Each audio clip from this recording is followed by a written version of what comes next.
Welcome into Steelers Talk. I'm your host, Jack Sperry. Today, the Pittsburgh Steelers made multiple roster moves that we're going to be breaking down at the top of today's show. Then free agent wide receiver Gabe Davis is taking a second visit to the city of Pittsburgh. Will the Steelers end up signing him tomorrow? I'll break down his profile and why he makes sense for this football team this year as wide receiver depth. And we'll finish up today's show with my thoughts and takeaways from yet another week of film from Troy Fautanu and Broderick Jones as the offensive tackles of this football team in the NFL preseason. Some very positive things to take away from both of these former first-round tackles. But before we get into the content today, make sure you guys subscribe to the channel for breaking news coverage in case Gabe Davis signs tomorrow. He'll be visiting Pittsburgh tomorrow, probably to get a physical and kind of just make sure that he's all good to go physically, which, as we'll talk about, might be a little bit of a question mark. But make sure you guys click that subscribe button, because if the Steelers make their move at receiver tomorrow, we will have a video for you guys right here on Steelers Talk, as well as any other moves that the con artist might make this year. So we'll start here with 6 roster moves that the Pittsburgh Steelers made today. We'll start with the cuts. They cut linebacker Devin Harper, defensive tackle Braden Fehoko, and then they also released a fan favorite UDFA receiver out of Memphis, Roc Taylor, who was a camp standout this year. Doing a lot of good things, catching deep receptions down the field. Will Howard was somebody that really complimented him a lot in Latrobe, and, he showed some good things during the preseason as well. So this one was a little bit of a surprise for me, guys, because I was hoping that Roc was going to be able to earn a practice squad kind of designation. I didn't think he was going to make the final team. He just wasn't getting enough reps with the higher units of the offense to be able to even have a shot at that at this point in the process. But I was hoping that he might make practice squad as somebody that the Steelers felt that they could develop. I still think he brings good size, good ball skills, good ball tracking ability, decent route running. But at the end of the day, apparently the Steelers don't feel, too keen on his prospects of being a long-term option for this football team out wide. And also today, the Steelers added 3 new players to the roster. Jake McQuaid, a long snapper after Christian Kuntz injured his sternum on Saturday night against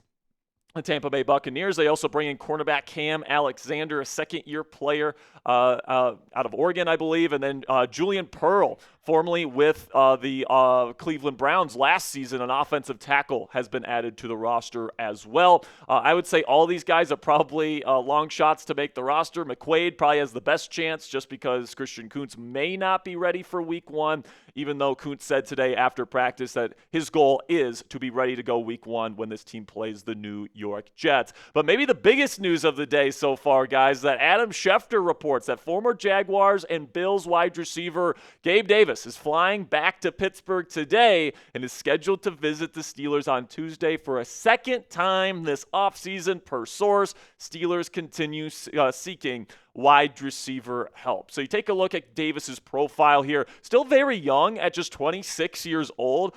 He brings excellent size to the table at 6'2", 225 pounds, and he's very fast for a receiver of that size, a legitimate vertical threat at that size. But he's coming off a very nasty knee injury that he suffered in Jacksonville last year, and that might be the reason why he hasn't been signed by an NFL team to this point, and why the Steelers didn't sign him initially when he visited Pittsburgh the first time. He already had a free agency visit to Pittsburgh, and he didn't get a contract. So we'll talk about what that means and what the second meeting could mean for his prospects of becoming a Steeler. But as you guys can see here, he's been somebody that, especially his final 2 years there in Buffalo, he's had some really big games. His nickname is Big Game Gabe for a reason. He would show up in the playoffs as well.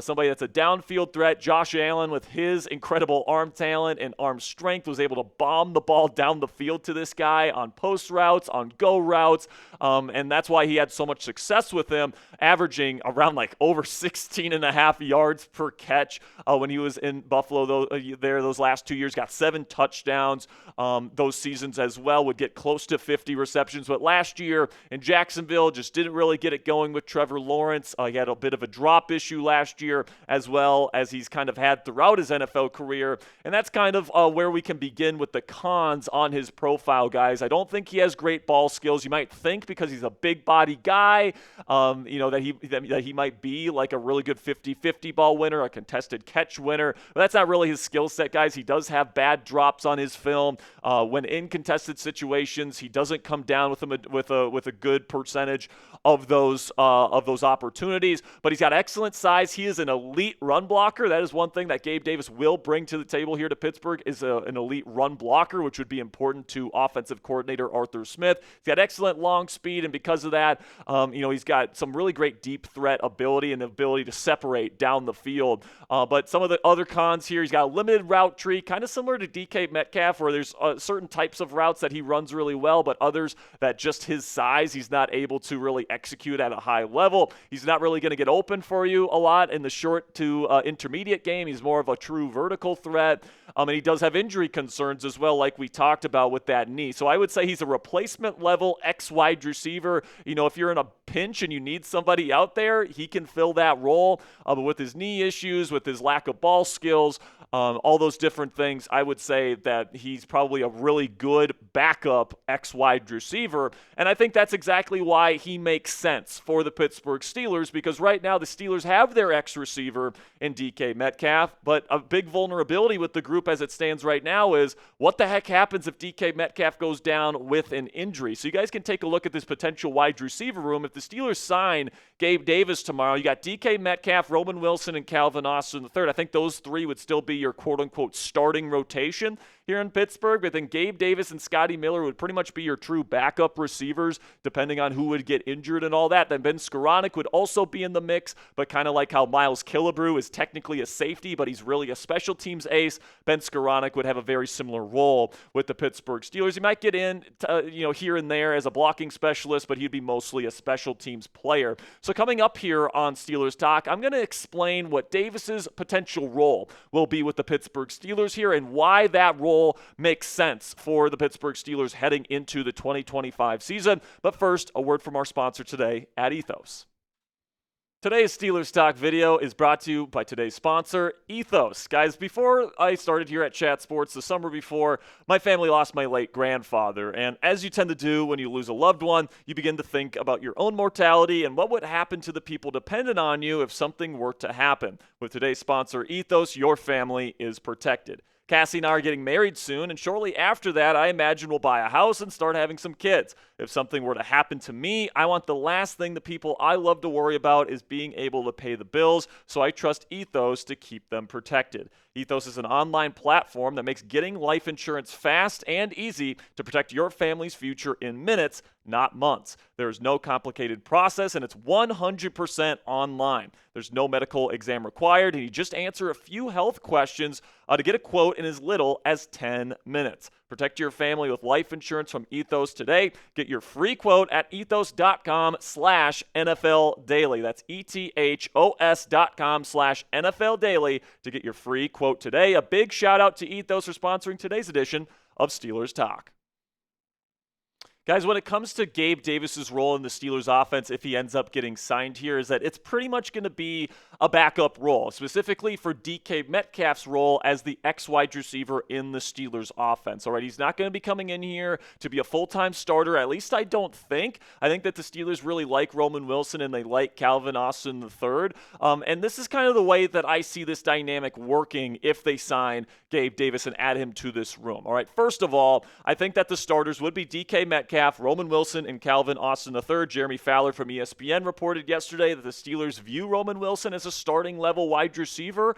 So I really don't think the Steelers are all that interested in benching Roman or Calvin heading into the season. And I think they believe in those three receivers heading into the year. So what happens if these guys get hurt? And then where is kind of Davis going to fit into that plan? So I think if DK Metcalf gets hurt, Gabe Davis will pretty much just plug and play, put him at the X receiver role, and just go play. All right, there's not going to be any interchanging or anything like that. If DK Metcalf gets hurt, Gabe Davis would be this team's team's starting X receiver until DK Metcalf could get back to the lineup. But if Roman Wilson gets hurt, I think it would get a little bit more complicated. I think that Gabe Davis would then come in to play on early downs because they don't want Calvin Austin III out there in those 12 personnel packages, those condensed formations to be able to run block on early downs. So they'd want Davis out there in those situations if Roman's not able to go. But then in passing situations, I think they'd rather go with Scotty Miller, the better route runner, the faster player, the better deep threat overall here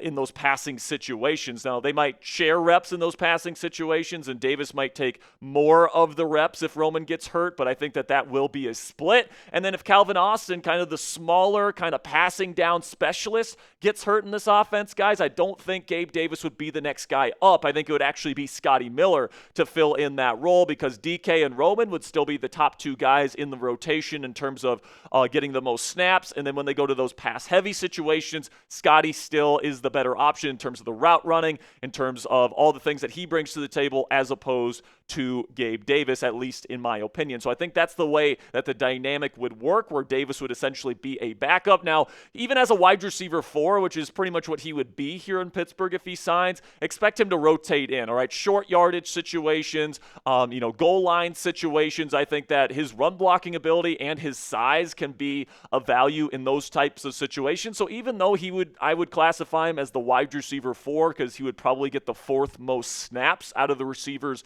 in the rotation, he would have certain situations where he could come in and be a contributor to the Pittsburgh Steelers. And then, of course, if DK Metcalf, God forbid, goes down with an injury, he can take his spot as a full-time starter here in the Steelers offense. But the biggest concern when it comes to Gabe Davis is his medical situation, all right? He had a really nasty knee injury last year in Jacksonville that ended his campaign there in 2024. And, that is pretty much the only way that I could see the Pittsburgh Steelers not signing him, is if he comes in, he gets another physical. Apparently, the first physical that the Steelers gave him the first time around, he failed that, and the knee was not in good shape.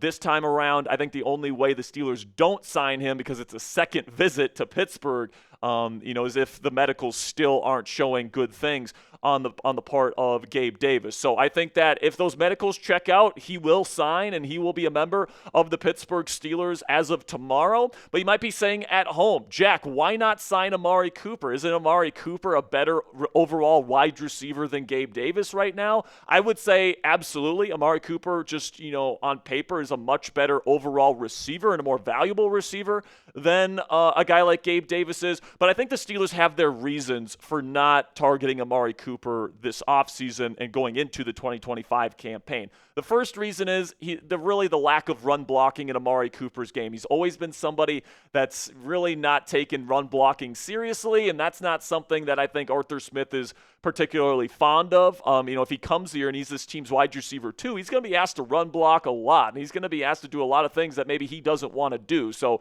potentially Amari's not too interested in playing for the Steelers because of the amount of run blocking he would have to do here. He's one of those guys that likes to line up and run his routes. He doesn't want to do the dirty work or anything like that. Even though he's a bigger receiver, he doesn't like to do the run blocking stuff. So that's not exactly a great fit here in Pittsburgh. Also, Pittsburgh likely wants I should say Amari wants a full-time role in whatever offense that he signs with, right? He wants to get number 1 or number 2 wide receiver reps for whatever team that he ends up signing with this year. And in Pittsburgh, I'm not sure if that opportunity's there because Pittsburgh doesn't want to bench Roman Wilson or Calvin Austin III. If you bring in Amari Cooper, that means either Roman Wilson or Calvin Austin III, two guys the Steelers believe in, would essentially have to be benched and delegated to a wide receiver 4 spot. And I don't think the Steelers want to do that to Roman Wilson, especially because he did pretty much miss his entire rookie season. They want to see what they have in this young man. And then Calvin showed a really good skill set as a wide receiver 3 last year. So I don't think the Steelers necessarily feel like they want to go out and get a legitimate wide receiver 2 because you have to demote either Roman Wilson or Calvin Austin III, and I don't think they want to do that right now. So I think that Gabe Davis makes more sense for the Pittsburgh Steelers because you can probably get him at the vet minimum, right? You don't have to pay Amari Cooper like $8, $9, maybe even $10 million to bring him here to Pittsburgh. but also, like, you can bring him in here. He can be your wide receiver 4. He's a super affordable option. And then it also addresses this team's biggest vulnerability at this current moment, which is if DK Metcalf goes down with an injury, they don't have anyone to play that X wide receiver role, or at least not at a high level. Gabe Davis, if you sign him tomorrow, could be able to do that if push comes to shove. And I also want you guys to remember about the Steelers' kind of offense this year is that they're going to be leaning into this tight end room a lot, and they are going to lead the league in 13 personnel this year, just like they did last year, all right? Last year with a much worse tight end room, all right? Darnell Washington wasn't as good. They had Freiermuth, they had Hayward, but they had Michael Pruitt, a much worse tight end room compared to what they have this year, and they were still number 2 in the league in 13 personnel percentage with 16% of their offensive snaps with 3 tight ends on the field, and they were number 1 in total 13 personnel plays. All right, so they were already at the top of the league in that metric. And last year, guys, the Pittsburgh Steelers had multiple tight ends on the field for 43% of their offensive snaps. That is an extremely high number. This year, with the 3 tight ends that they have here in Pittsburgh, I think it's going to be even higher than that because Pittsburgh's advantage this year on offense, guys, comes from their tight end room and comes from the matchup nightmare that this 3-end tight end room presents for opposing defenses. All right, you got 3 different sizes of tight ends in this room right now. All right, you got Jonnu Smith as kind of your smaller guy, almost like your pseudo big slot receiver, your yak threat.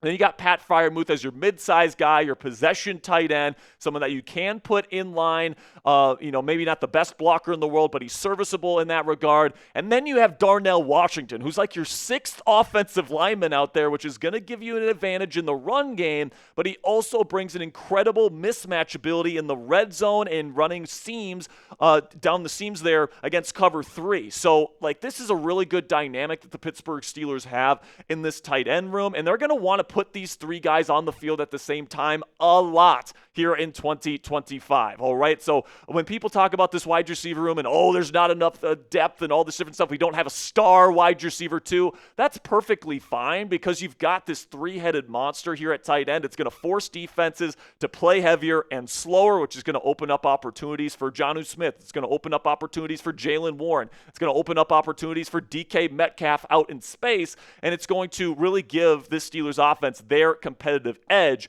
heading into the 2025 season. And that's really where their advantage comes from on offense this year, all right? If you're going to try and line up and play spread and try to beat, the Kansas City Chiefs and the Buffalo Bills and those teams at their own game, you're going to freaking lose, man, all right? You got to be able to play a different brand of football and kind of do what the Philadelphia Eagles did last year where you smash, you ground and pound, and you beat the living crap out of these opposing defenses. And I think that this is a really good strategy to try and capitalize on this 1-year Super Bowl window that they have with Aaron Rodgers. So fill in the blank for me down there in the comments section. The Steelers will have a top blank offense in the NFL this year. Do you think they crack the top 15, top 10, even top 5? Let me know what you guys think down there in the comment section. For me, I would be happy if they're just in the top half of the league because this defense is what's really going to make this team special. Then we get to the offensive line here and some positive reporting here on the offensive tackle duo here in Pittsburgh, Troy Fautanu and Broderick Jones. Obviously, this team has invested a lot of draft capital in these 2 young men to anchor this offensive line for hopefully the next decade plus here in Pittsburgh, and they have looked promising in these 2 preseason games. Now, especially Troy Fautanu, all right? And this is the guy that coming out of Washington, I had him extremely highly rated. I had a top 15 grade on him. He ends up falling to the Steelers because of some knee injury concerns. He got flagged by a number of NFL teams. And that's why he fell to the Steelers. And, of course, last year he plays 1 game and he's out for the season with a knee injury. But, the tape has always been the tape on Troy Fautanu, and it's always been phenomenal. And that's what we're seeing on his film in the preseason games to this point. It's a limited sample size, but he looks legitimately like a Pro Bowl right tackle out there. He just moves so well. His hand placement is excellent. His counters to what even these first-team defensive linemen are giving him are really, really advanced for his age and for his experience level in the National Football League. If he stays healthy, guys, I think he's going to be the best offensive lineman on the Steelers this year. At least that's what the film is showing us here early in the preseason. And then Broderick Jones hasn't been as clean. He hasn't been as good as Troy Fautanu, but he has been much better than in years past, all right? In years past, when he's been asked to play right tackle, he just didn't look comfortable. He would give up easy wins in these preseason games. That hasn't been the case to this point. Now, he's had a couple of really ugly run blocking reps that he's going to have to clean up before we get into the season, and he's had a couple of poor technique reps on his film during the preseason, but he's getting some chip help. He's getting some running back blocking help as well. With Fautanu being as solid as he is on the right side, that's going to open up the Steelers offense to give Broderick a little bit more help this year. So I think Broderick's in a good place right now. Offensive line coach Pat Meyer tends to agree. This is what he has to say about Broderick's development at this point in time. This preseason, he's been way more detailed just in this process and the way he's approached things. He's been a lot better. He came into the league as a young player at 22 years old. He didn't have a ton of game reps at Georgia. Experience is a big part of it. Maturing as you get a little bit older and seeing how true pros do things and how they approach things. It's all encompassing with experience, maturity, learning it, understanding. He's done a nice job. So it's nice to see that Broderick is doing a little bit better. I think that the pacing of his pass protection sets have looked a lot better on tape so far. His hand placement, his hand usage has looked a lot better. Now, he'll still duck his head from time to time, and there was one rep last week against the Buccaneers where he was a complete turnstile. But overall, he's looked pretty good in these first two games, and with the help and the chip help and all that different stuff that the Steelers are going to give him this year, I think he's going to be perfectly fine, or at least I hope so, heading into this season. Now, we got a couple more items before we say goodbye today on the show. But before that, make sure you guys click that thumbs up icon if you haven't already. Like today's show if you appreciate the content that we give to you guys here on the show. We try to be in-depth, informative, all-encompassing, all that different stuff. So make sure you guys click that thumbs up icon if you appreciate the detailed coverage we give to you guys on this football team every single day. Now, like I said, guys, before I go, I do have a couple more items that I want to discuss, starting with an injury update for Calvin Austin III. Now, he's missed 2 weeks of practice, but today he was back at practice in a limited capacity. He was fielding punts earlier, so that's a good sign to see Calvin back out there. We'll see if he's ready to go week one. He's got a little bit of an abdominal injury right now that he's working through, but right now the plan is still for him to start week one versus the New York Jets, so it seems like he's on track to do that. And then also in terms of Thursday's preseason game versus the Carolina Panthers, Panthers head coach Dave Canales said that the Panthers will not be starting their starters for that game. All right, so it's going to be a lot of backups in that preseason finale. It's an early week game, all that different stuff. So expect to see a lot of backups from Carolina, and that begs the question for the Steelers. They haven't played Aaron Rodgers. They haven't played DK Metcalf. They haven't played Jonnu Smith or Pat Freiermuth. There's a lot of starters. They haven't played Jaylen Warren. They haven't played a lot of their starters on offense or defense to this point in the preseason. Should they play against Carolina's backups? Really? Personally, guys, I think at most they should play one drive. Like, if you really feel like it's necessary for Rodgers to go out there and kind of just get in a rhythm a little bit and, be out there with his guys and just get that kind of experience out of the way before he takes the field at MetLife Stadium in week one, perfectly fine with that. All right, it's going to be against backups. It's going to be versus vanilla defensive coverages. The Steelers will probably just eat that second team defense alive, to be completely frank with you. If they don't, it might be a little bit of a concern. But if they decide not to play their starters this week, guys, like the Carolina Panthers already announced they're doing, it won't be too concerning for me. I think that Rodgers and the offense obviously are doing things in practice to help prepare them. They had last week a joint practice versus the Tampa Bay Buccaneers, which was more game-like. You get to see more of those NFL-style defenses than you see in a preseason game. So, if you want to put them out there for a drive, I don't necessarily care. Just keep these guys healthy. But at the end of the day, I don't know how much value they're going to get out of it other than just getting in a rhythm. So you make the call for me down there in the comments section. Should the Pittsburgh Steelers play their starters on Thursday versus Carolina's backups? Give me a yes or a no down there in the comments section. And that's going to do it for today's edition of Steelers News and Rumors. If we get an update on Gabe Davis, we will make sure to get you guys a breaking news video, whether that's tonight, whether that's tomorrow, whether that's 2 weeks from now, whatever the case may be. We will have breaking news coverage for you guys whenever the Steelers make their move at the wide receiver position. And until tomorrow, guys, here we go, Steelers.